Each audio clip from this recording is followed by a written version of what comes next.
3 कैऱ्या मी इथे घेतलेल्या आहेत. या पद्धतीच्या आपल्याला आंबट अशा कैऱ्या घ्यायच्या आहेत. त्यानंतर स्वच्छ धुवून आपल्याला ह्या घ्यायच्या आहेत कैऱ्या अशा पद्धतीने आणि एका कुकरला आपण या छान वाफवून घेणार आहोत. तुम्ही बघू शकता यामध्ये थोडं पाणी घालून आपल्याला 3 ते 4 शिट्ट्या घेऊन घ्यायच्या आहेत. दाखवल्याप्रमाणे मस्त कुकर गॅसवर चढूया अशा पद्धतीने आणि शिट्टी घेऊन घेऊयात मस्त.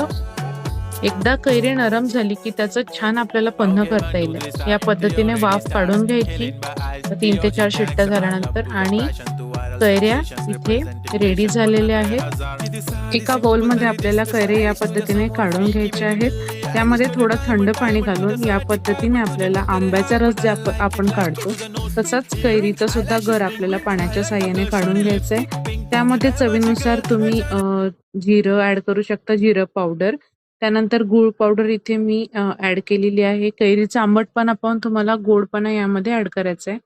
त्यानंतर 1 चमचाभर चवीनुसार साधं मीठ मी घातलेलं आहे, काळं मीठ थोडंसं घातलेलं आहे आणि इथे आपलं पन्ह जे आहे ते रेडी झालेलं आहे. आता हे थोडं गरम असतं तर त्यामध्ये आपण घालतो आहोत आईस क्यूब, कारण आपण कुकरला कैऱ्या उकळून घेतल्या होत्या तर ते गरम असतं. त्यामुळे आईस क्यूब घालून तुम्ही या पद्धतीने सर्व्ह करू शकता आणि एन्जॉय करू शकता. Thank you.